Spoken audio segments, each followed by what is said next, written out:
Hello students, today in this video we are going to discuss the lecture on Mossbauer spectroscopy.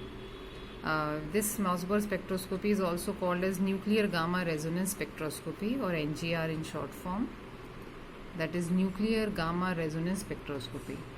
Now one very interesting point about this spectroscopy I'll tell you that one guy was there whose name was Rudolf Mossbauer. He gave this Mossbauer effect and finally resulted into this spectroscopic technique and during his PhD thesis itself, and because of which he got a Nobel Prize after 3 years for this. Now this effect is quite a simple effect, although gamma radiations were known long back and to study the material, but they were not able to capture the spectra, and this is what this Mossbauer gave a breakthrough in this. Before discussing this Mossbauer effect, let me tell you what all atoms we can study for this and what are the common isotopes which can be studied by Mossbauer spectroscopy. So the elements or the atoms which are having nucleus which are having the nucleus having the spin nucleus as I greater than 0 and I to be different between the ground state as well as in its excited state. The spin should be different between the ground state and excited state. This condition, if it is not followed, still if the band absorption is high, it can show the Mossbauer effect, but I should be greater than 0. It can't be 0, it should be non-zero. Some examples are iron 57, tin 119. These are some of the examples which we can study. There are some more. So the common isotopes which we can study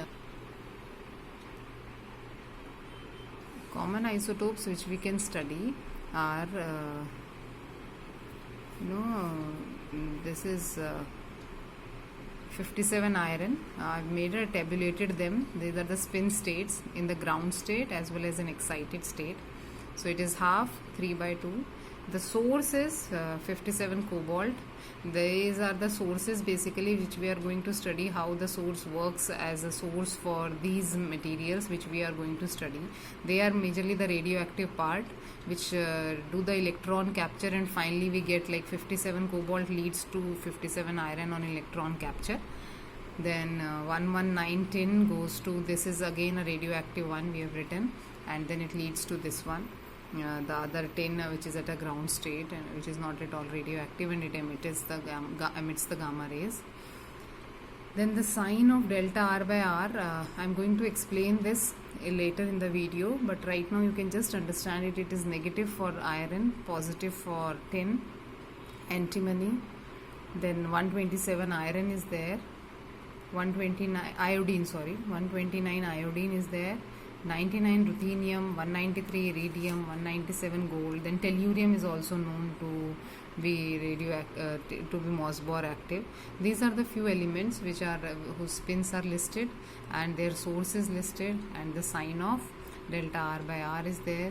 The shape of the spectrum means how much you are practically expecting, generally what you practically get. The spectra, as we get a doublet for iron most of the time. For tin 119 also we get a doublet. For the higher elements we get a complex spectra which is split it further into, due to hyperfine Jahn-Teller distortion and other things, into 5 or 6 parts. Then doublet and doublet we are getting for iridium and gold as well. Okay. So what we actually study in Mossbauer spectroscopy is the transitions which are which are occurring with the absorbing nucleus in itself. The absorbing nucleus, what are the transitions which are occurring? Absorbing nucleus, the transitions occurring in this. We are basically studying, we are majorly interested in this. Now, but they are affected, they depends on what all, the density and arrangement of extra nuclear electrons. So thus it provides us the information about the spatial arrangement of bonds and the type of bonds present. Okay, whatever are the type of bonds, spatial arrangement of bonds of a Mossbauer atom, then the oxidation state. In case of transition elements, even we can get the spin state. All these things can be studied using this Mossberg spectroscopy. Now in this spectroscopic technique, there is a very unique way of expressing it. We generally express the energy scale is used, and the parameters are most of the time expressed in terms of millimeter per second. Millimeter per second. Now this is because the exciting radiation, it is monochromatic gamma radiation, which have precisely defined energies, and the spectrum is therefore scanned using the Doppler modulation, in which the gamma source, which you are using, like you are using cobalt in case of iron as a gamma source, it is mounted on a vibrator, and a controlled velocity is applied on it.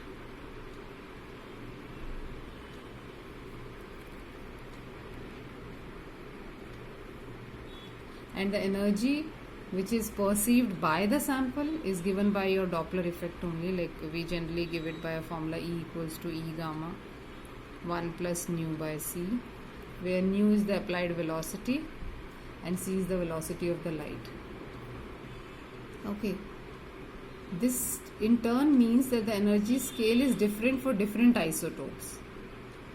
As the isotopes differ, the energy scales also differs, since the energy equivalent depends on the E gamma. So obviously the gamma radiation will have different energy for different sources, so this will have different values. So what we do finally, our detector or the spectrometer, what it does basically, it sweeps through the range of velocities. It sweeps through a preset, which you have already set, a preset range of velocities, which you have already set, and stores the gamma counts, whatever are coming, the gamma counts which are coming out. They are transmitted by the sample.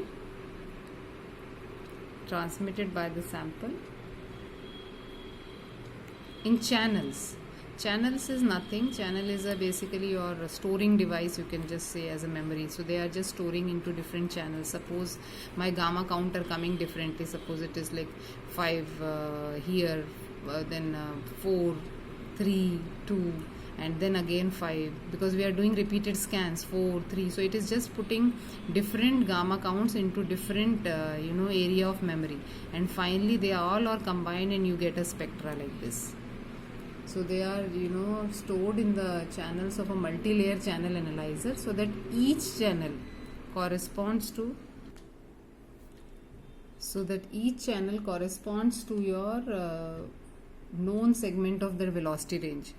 At one particular velocity, one channel, you have got one type of intensity of gamma radiation count, and you have stored it in a one particular channel. Then you have changed the velocity, then you are getting different type of gamma count, and you have stored it in a different channel.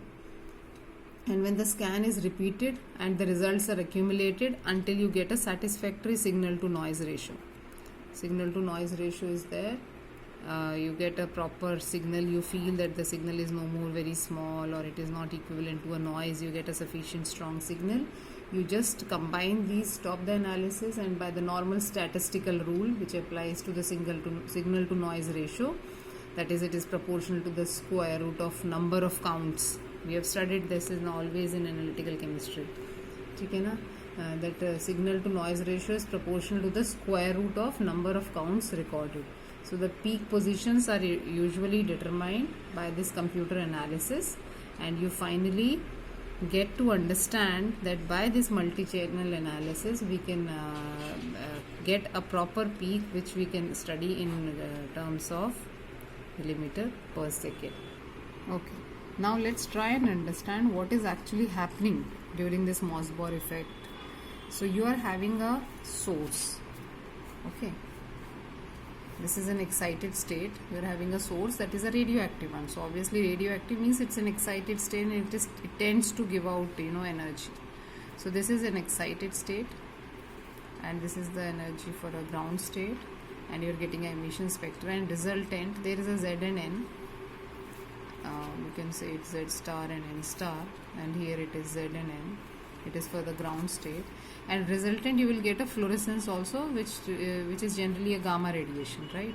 Now this gamma radiation goes and strikes to a ground state element, which is at a ground state, and this gets excited with the same energy level and forms an excited state nucleus. Okay, now this is another one.